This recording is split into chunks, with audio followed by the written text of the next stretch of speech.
So the first thing we'll do here will be to go over some of the homework. One thing on the homework that I graded, when you turn it in, all the answers to one problem ought to be in one box, okay? That just makes it easier for me to find.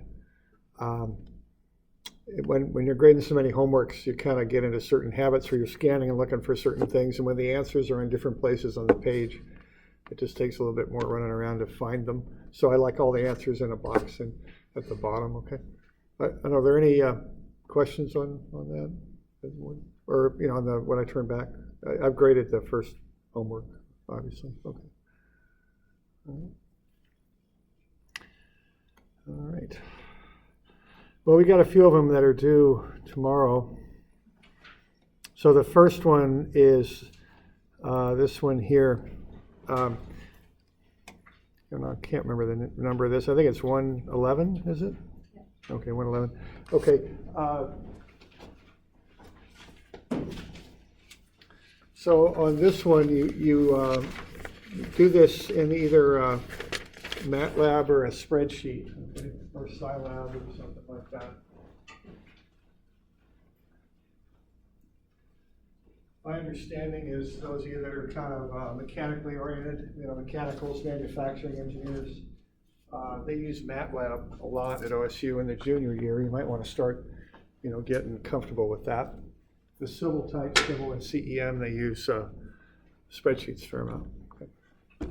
So you do want to get used to using these things. You know, in at least my working experience, you know, first thing I just calculate things out by hand. You know, I kind of learned to do that. But then the next thing, I've got a good HP calculator that I like, and it's programmable. So I would program, that'd be the next step up. And then the step up after that would be a spreadsheet. You know, so I kind of have these different ways of solving problems. You do want to get competent at some of this stuff. It can be obviously a huge time saver and you know, an accurate way to work through things. Okay, so on this thing, okay, what we want to do here is we want to create a graph. And so to do that, what you want to do is you've got the diameter of the sample, so you're going to want to find the area. Okay. And then you've got the gauge length, which is the original sample length, and that's like L0. So what you're going to do is you're going to want to create a column for the normal stress, which is P over A. And you're also going to want to create a column for the strain, which is delta, which is the deformation, divided by L0, okay? And so you're going to want to have basically two columns where you enter that data that you see, and then two columns where you calculate the stress and the strain. Okay. Then what you're going to want to do is plot that up, you know, in whatever software you're using to make a graph. The important thing here is that you want stress on the y-axis and strain on the x-axis. And I'm kind of thinking back to common errors I've seen on this type of problem before. That's one. First one is people use load and deformation when they should be using stress and strain. So be sure you calculate stress and strain. And then you want to put the stress on the y-axis and the strain on the x-axis. Okay. All right, and then the last thing, the common error that people make, so I'll mention this, is if you're in Excel, you got to use a scatter plot. Okay, that's important. What you don't want to use is an XY plot. That doesn't work. Okay, so don't do that. Okay, use a scatter plot if you're in Excel. All right, so you just want to just enter that data and then divide the load by the area. Now, watch your units on this. You know, there's different ways to approach the units, but just be sure you're paying attention to that and that you're careful about that. You know, the delta over L for the strain, normally I convert everything into meters, but you've got the original length in centimeters, the deformation in centimeters, minus, you know, you don't need to convert any of that because you'll have centimeters over centimeters, which is just as valid as meters over meters. I mean, so you can just use those units as is if you want. You'll get the same strain as if you converted them both to meters. Okay. Okay. And then you just graph them up, and it should look something like that. Okay, so you've got the stress on the y-axis, the strain on the x. you should get a very nice linear rising limb of the graph, and then it should tail off pretty dramatically there, flatten out, and then rise up to an ultimate stress on this one. Okay, now the other thing is, this seems to come up a fair amount in school. When you're working, you're hired to deliver what they call it a deliverable. In a contract, there's something you're supposed to turn over. They're paying you to do something, and what you're being, well, I don't know if you're being paid for, but what your assignment here is to figure out E, proportional limit, yield stress, and ultimate stress. So write those numbers down somewhere. Okay, you don't just turn a graph into a client because they may not know how to read it. You give them the answers. So I'm looking for those answers. Okay. You may not get the answers that I got, and that's fine because it's just off a graph. So there's no real exact answers on this. I think I did give you some check answers in there, if I'm not mistaken. So yeah, okay. So that's one. You got basically one line in there where you've got some checks on your work. So that's something, whenever I'm programming in any sort of way or doing a spreadsheet where I'm going to get multiple answers, very commonly what I'll do is I'll calculate one by hand and just kind of check it and make sure, that my spreadsheet is coming out to what it ought to. And that way, if something's not going right, I'll know it. So that's the data that you should get for the load and the stress and the strain there for a load of 30,000 newtons, which would be 30 kilonewtons. So that's a check on your spreadsheet. And then just give me those 4 answers you get. As I say, your answers might be a little different than mine. Okay, then the yield stress. When you find the yield stress, what you do on that,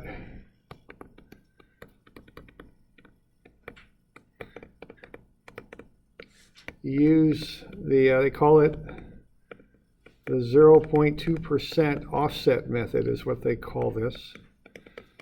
Okay. And what that means is you start at a strain of 0.2%. Now, 1% is 0.01, so 0.2% is 0.002, maybe about there. And then what you do is you draw a line parallel to the rising limb of your graph and see where it intersects. Pull that over, and that will get you the yield stress. Okay? That's a standard way to find yield stress, 0.2% offset method. Okay? Now, you could do that in Excel or not. I mean, you could draw a line there by hand if you like. You don't have to do that part in Excel. And you can list out your answers by hand too. And then the last thing on this, turn in a printout. That's all I want, okay? I don't need the code. I just need the a printout of your graph and with the answers on it. That's what I want. Okay. All right. So do we got any questions on that? Doing all right? Okay. So that's that one. Okay. All right, the next one here, we've got this bar, and we're going to apply that load to the bar. And we want to figure out the dimensions of the bar after the load is applied, okay?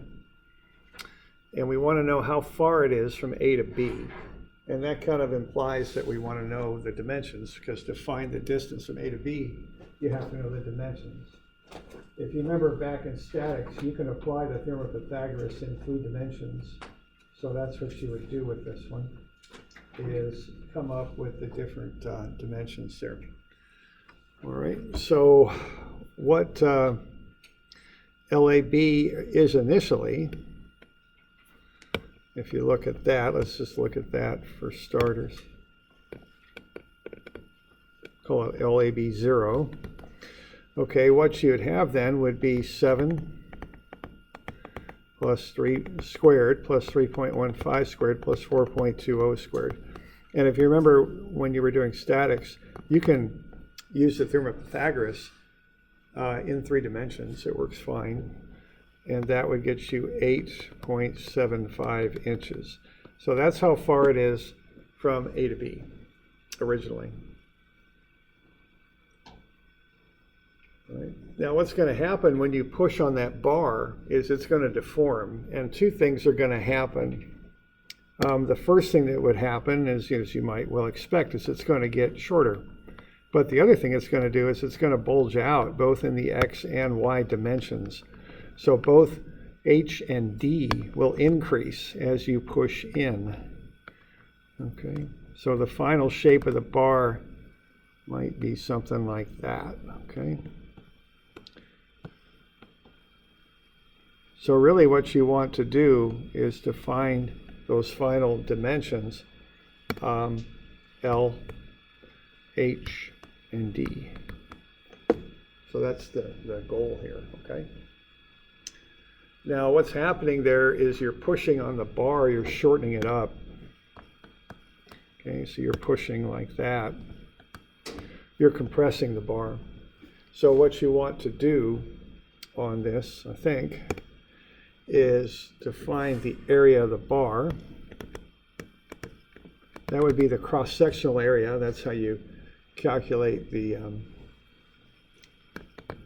how you get stresses and such. So that should come out to be 13.23 square inches. And then you want to find the stress, okay? Now the stress is just a load over the area. And when you do that, you ought to get something about negative 6803. 03 pounds per square inch. Okay. All right. So are we okay with that? All right. Now, once you've got that, you want to find the strain. Okay. And the strain is based on the stress, right? Because if you know the material properties, and there they are, you can relate stress to strain. And if you know what E is there, you should be able to use the stress in E and come up with the strain, and the strain would be negative, okay? And I took this out to quite a few significant figures, maybe too many, but go, all right? Now it's negative. Now I will point out that in this class, actual strains for metals are usually very, very small. So rather than having you write out numbers like negative 0.000000000625 or something, I'll make this, I use low E's in this class. That just makes the strains a little bit more manageable. In reality, unless you're dealing with plastic or rubber, they're going to be quite a bit less than what we come up with in this class, just kind of FYI. Okay. All right, so there's the strain. So we okay on that? Okay. Now this is what I would call the axial strain. Okay. That's the normal one that we deal with. Now we also want to get the lateral strain. Okay, now what you've got for that, remember Poisson's ratio is minus the lateral strain over the axial strain, okay? So you should be able to come up with what the lateral strain is, and that's 0.04535. It's positive, it's not negative. See, the negative strain for axial has to do with the fact the bar is getting shorter along the length. But as it gets shorter, it also bulges out, which is a lateral strain. Okay. All right, so now what we have here is the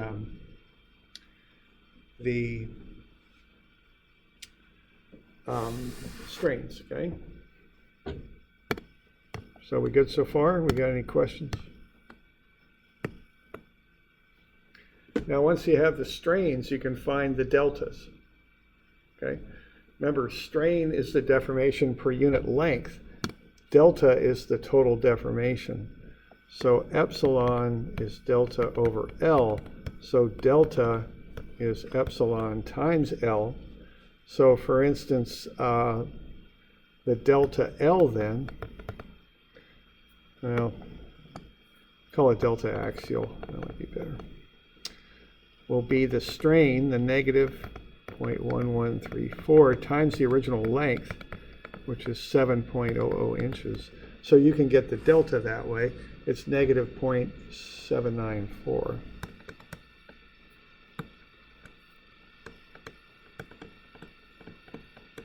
That's inches. So if you want to find the new length, what you can do is take the 7 inches, subtract that off, and you'll get the new length. Okay? And that's 6.206. Okay. So again, we're just seeing all these kind of simple relationships. We just have to link them together. Okay. Now, there is a shortcut on this, if you like, because L nu is L0 minus delta. Okay, now that equals L0 minus epsilon L0, and that equals L0 times 1 plus epsilon. So that's a quicker way to find a length if you need it. Okay? Just a faster way to get to it. So what you would do here would be to take the 7 inches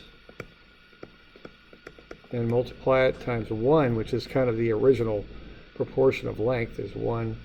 It's negative because we have a negative string. Okay. So that's another way to get L nu. It's quicker.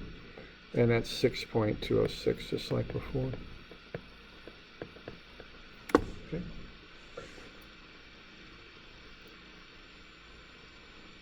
So you're doing all right with that? And then you want to find the new H and D, okay?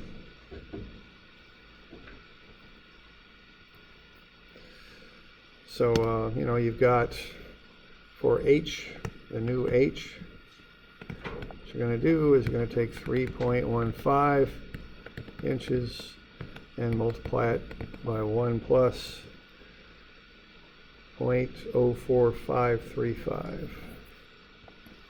I'm using that shortcut method there. Okay, and you can get D nu also, all right? And then once you finish that up to get LAB nu, what you're going to do is take L nu squared plus H nu squared plus D nu, okay? Squared and take a square root. Here, that'll get you that new length. Okay?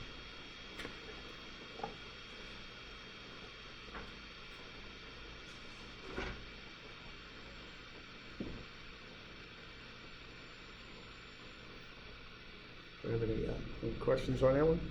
Yeah. To find D nu, are we using the same strain as we did for H? Yeah, the lateral strain goes all lateral directions. Okay. So the lateral strain, I guess you could say, is normal to the axis, axial strain, and it acts all rotated every way, every which way. Okay. Other questions?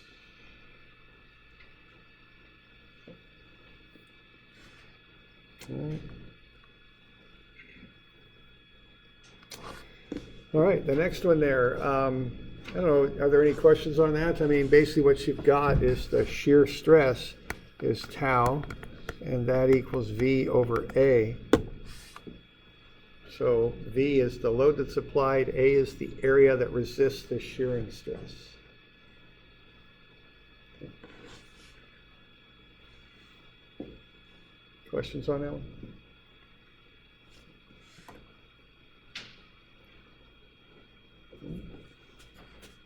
So that's that one. Okay, now this one requires a little bit of analysis. You know, the previous one is a shear problem. I don't think there's any doubt as to what the shear load is. That's pretty straightforward. You've got a single lap joint and one load applied. This one's a little different though. Now, first thing we could look at is the fact this is a symmetrical situation. And, you know, I would assume then that we're going to get loads like this. Okay. And why don't I put them here? Okay, that's 120 kips, so that would be 60 kips, which is 60,000 pounds. And that would be 60,000 pounds. Okay. Now, what you'd have pulling back I would assume that it's 40,000 on each tine there of that fork, okay?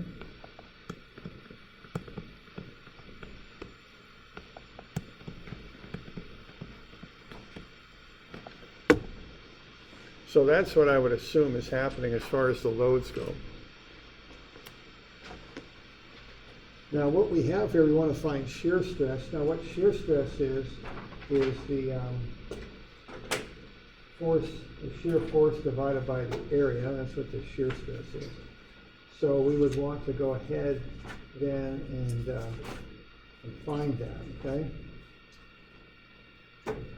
So I think we're going to want the area, which would be the area of the bolt there, because that's what we're finding is the shear stress in the bolt. So we would want to go ahead and do that. So I think the area of the bolt is 0.7854 square inches. So that's the area.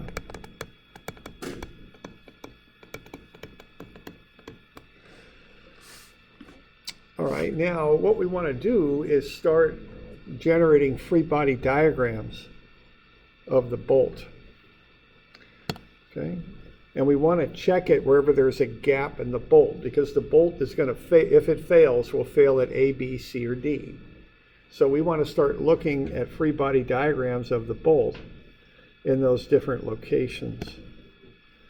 So why don't we start off by drawing a free body diagram like that. Okay, now if I draw a free body diagram like that, I'm going to cut through the bolt right there. Now what I've got is I've got 40,000 pounds going back to the left. That's on account of that tine right there. That's this load right here. So what the bolt's going to have to do here is generate that force right there. Okay, you all good with that? Okay. So I think I can solve for VA pretty quickly. That's going to be 40,000 pounds. And then I can find the shear at A by taking VA over A. All right.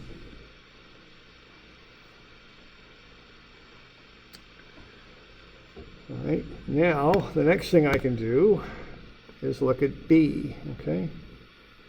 And my free body diagram for B will be on that cut shown right there. Okay. And what I'm going to do with this free body diagram is I'm going to cut through B. And what I'm going to have again is this bolt, like so. And I'm going to have 40,000 pounds going back. And then I'm going to have 60,000 pounds going this way. Okay. And what I'm going to end up with then, that the bolt has to develop, is this shear at B. Okay. So what I'm looking at is what the bolt, the force that the bolt needs to develop to stay in equilibrium. If it can't do that, of course it'll fail, right? But that's what it needs to do. So what I would do then, you know, I go sum of Fx. The one above, I didn't do it really any force sum because it was so simple. This one's a little bit more involved. Not much, but a little bit more. 40,000 plus 60,000. And then as I have it drawn, minus VB, so I can get VB. And VB, notice, is not 40,000. Now it's 20,000. So this is why we draw those internal free body diagrams, because we don't just want to say, you know, we don't want to oversimplify these things. You do need to analyze them. Now, you have to pick and choose when you have to do this type of analysis. I mean, this one is pretty straightforward, and I don't think there's any doubt what that internal force is on that one. But on the bolt, it gets a little trickier, so you have to look at this in a little bit more detail. Okay, so you want to find those internal forces at each of the 4 locations. I've done a couple of them here for you. Okay, and then you want to find the stress, and then you will compare the stress, find the maximum shear stress, and compare it to the strength of the bolt, which is 60,000 KSI. Okay.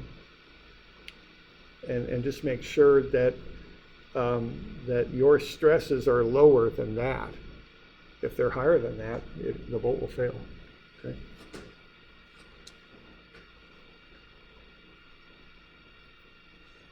So, you got any questions on that?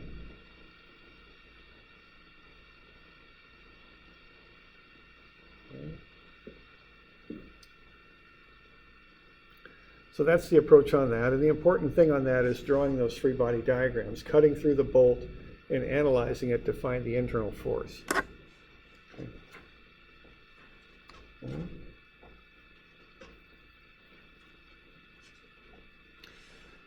All right, this next one here, what you have, this is, you want to find delta. And it's delta for shear, okay? Because that's a shear situation. So what I would suggest doing on this one is finding tau, then find gamma. This is a lot like what we did in class. And then find delta, which is gamma times L. What you need to do on that is to define what the area and the length are. What was the gamma? Tau? Gamma over G. So gamma is called the shear modulus. It's the shear stress over the shear strain. I'm sorry, no, G is the shear modulus. It's the shear stress over the shear strain. Gamma is the shear stress. When you rearrange that formula, you get tau over G for gamma. Okay. So you just kind of walk through that and come up with that deformation there.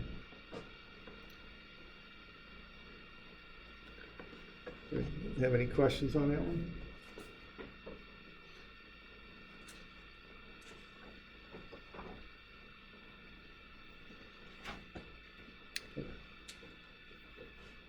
All right.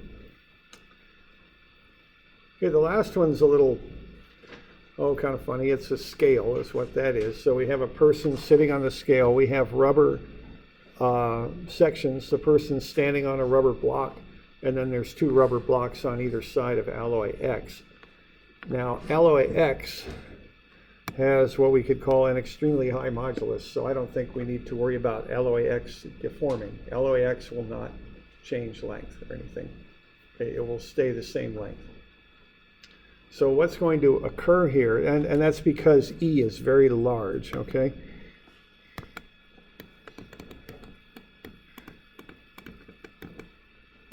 So E is very large. So alloy X does not deform, okay? It's not going to change length. It'll still move, but it's not going to deform, okay? It's not going to change length. Right, now what's going to happen with this thing is there's going to be two things that occur when the load is applied, okay? Now the person is the load. Now what you have here is you have this alloy X that doesn't deform, and then you've got the block on top and the two on the side. Okay. So you got this.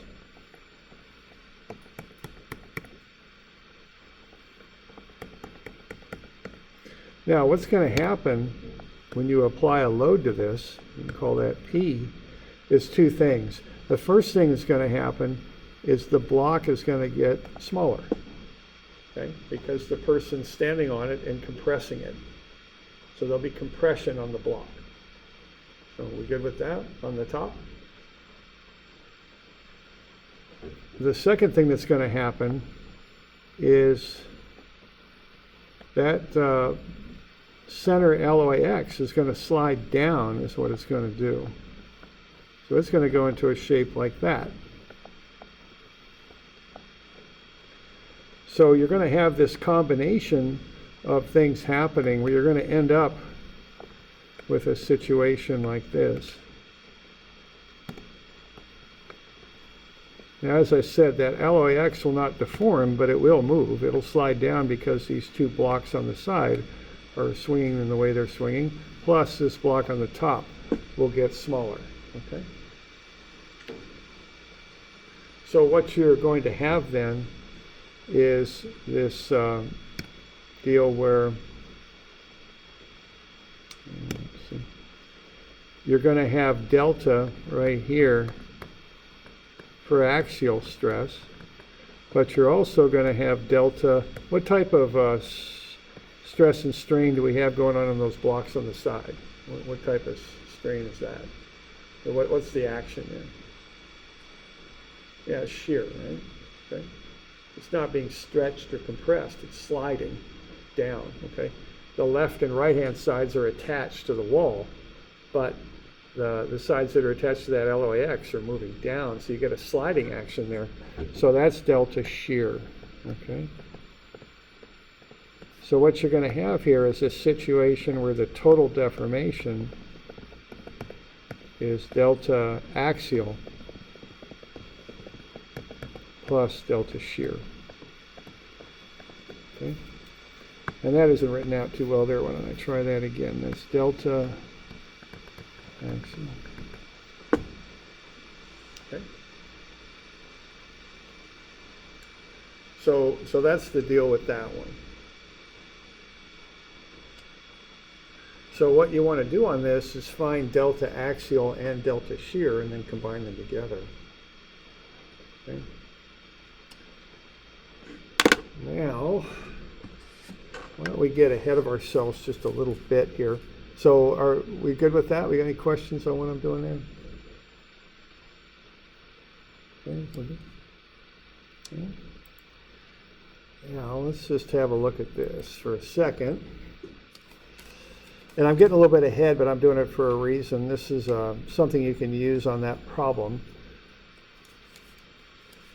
Now, we did this, done something like that already, and we kind of went through, I think I call it the property review or something like that. And that was, it was on Friday.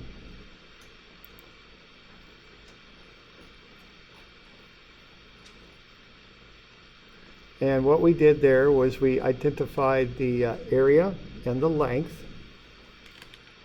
Okay. We did that first.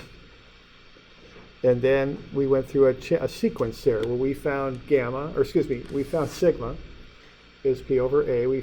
So we found the area and the length. The area was what was attached. The length was the third dimension that was not attached. Then we found the stress by taking the load over the area. Then we found the strain by taking the stress and dividing it by the modulus, E. And then we found the delta by taking the strain times the length. So we went through a series of steps. Identify the area and the length, find the stress, which is the load over the area, find the strain, which is the stress over E, and then find the delta, which is the strain times the length. So we just kind of walked down that.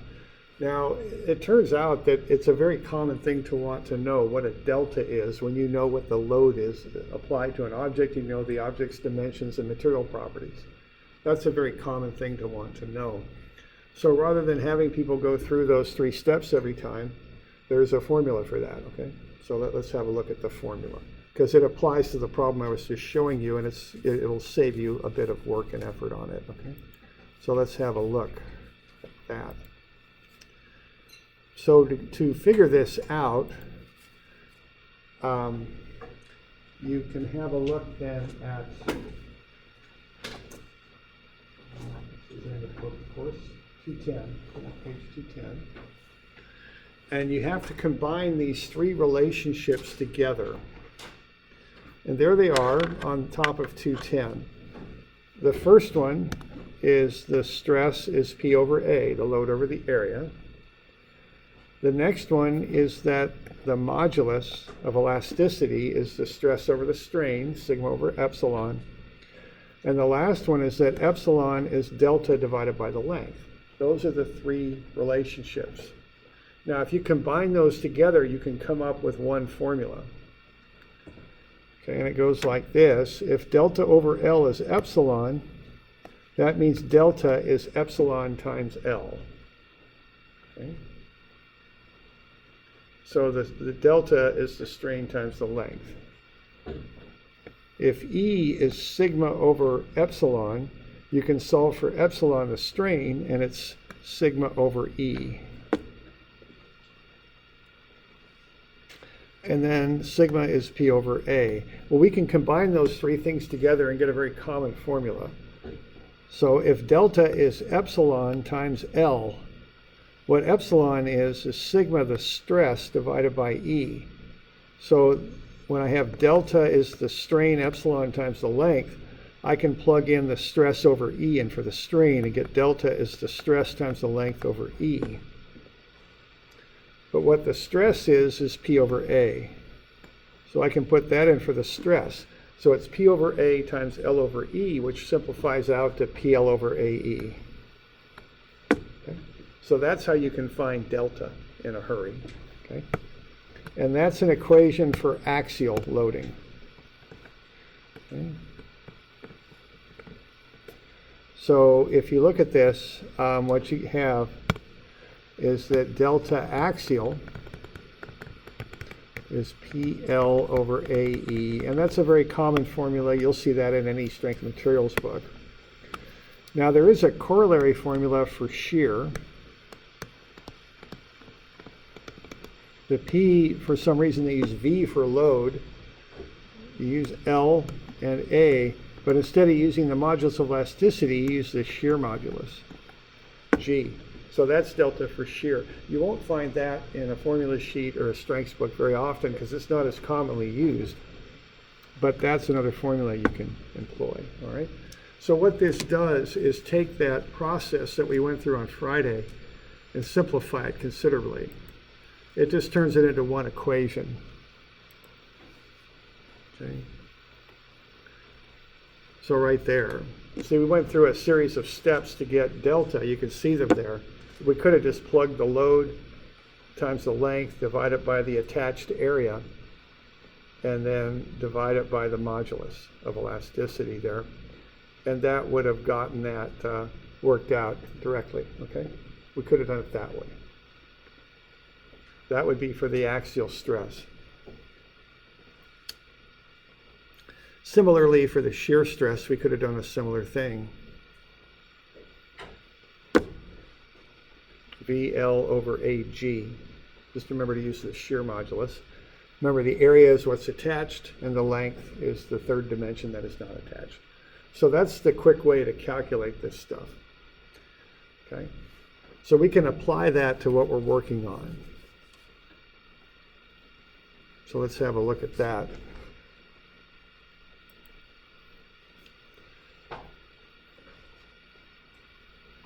So what you can do on this problem then is kind of realize what's happening here. We have a weight pushing down on the block.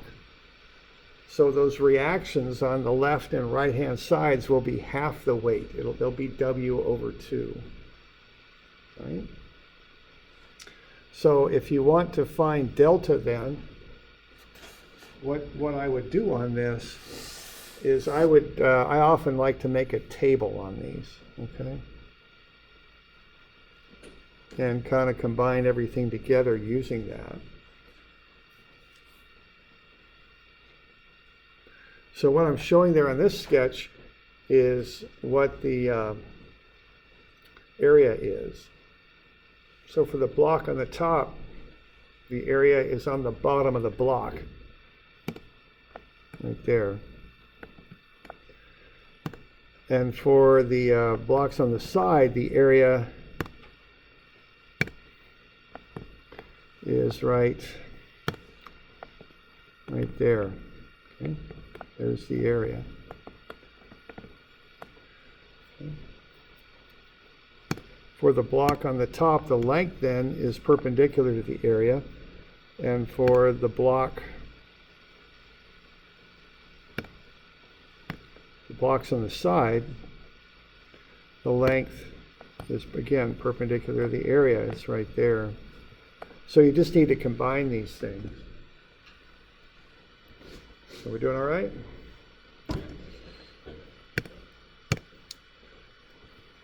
So what we're going to have here is delta is PL over AE plus VL over AG.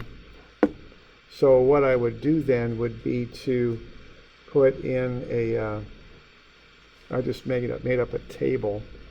So I have the load, which is called P or V, and then I have the length, and then I have the area, and then I have E or G, the modulus.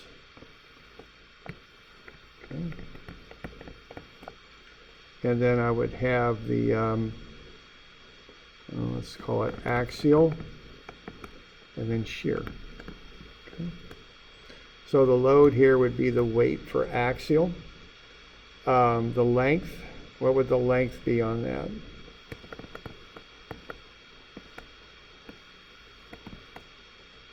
We're looking at this top block. What's the length? Be 24, yeah. And then the area would be how many square inches there?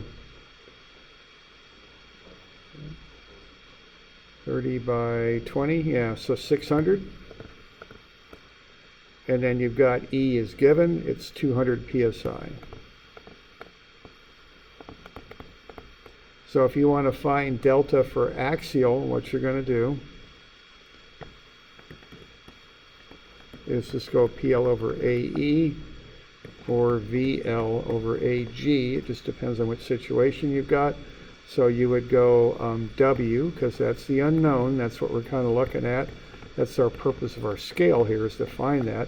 Multiply that by the length, divide it by the area, and then divide it by E, which is 200 pounds per inch squared. So what you're going to get there for delta is 0.0002 times W.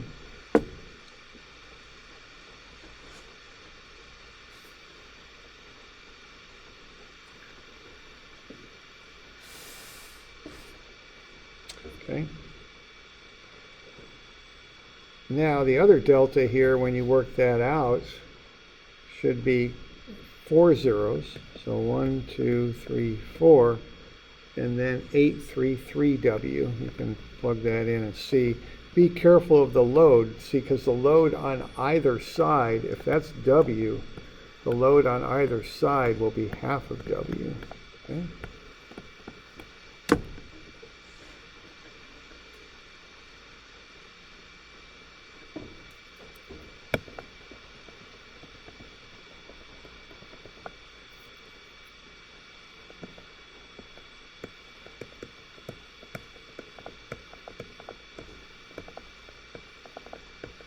And you can add those together and you get 0.000283 times W. Okay, so that's the total delta that you're going to have.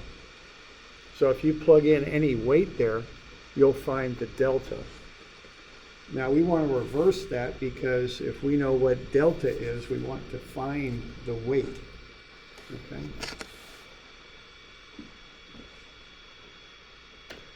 So when you add those together, what you get is, again, that delta is 0.000283 times whatever the weight is. So then you could say the weight is, 3534 times delta. Okay, so then plug in the 0.045 inches and find what the weight is for that.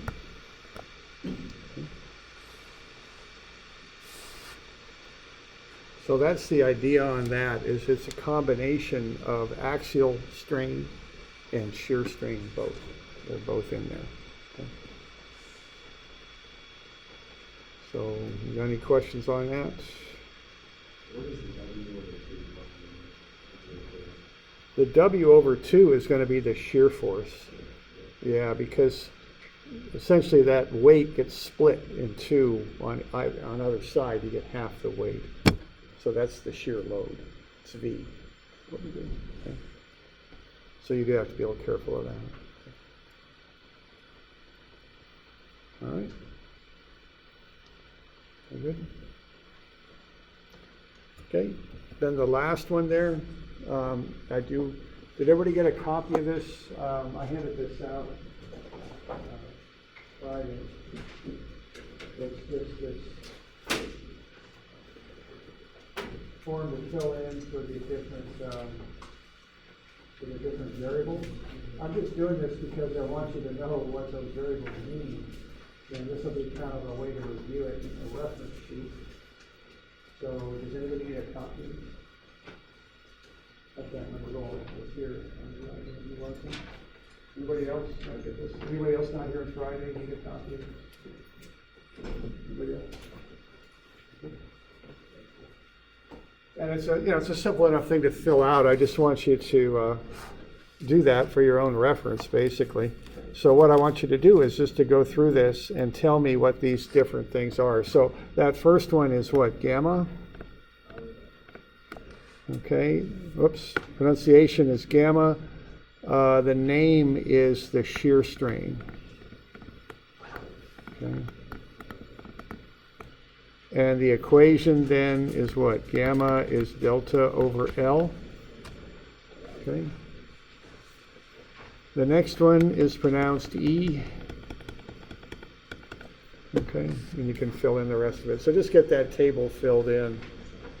Give me the, what it is. When I say name, I don't mean write gamma down again. I mean tell me what it is. That's the shear strain.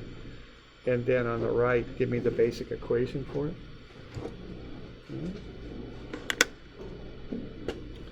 So we got any questions on that? Right. Okay, call it good.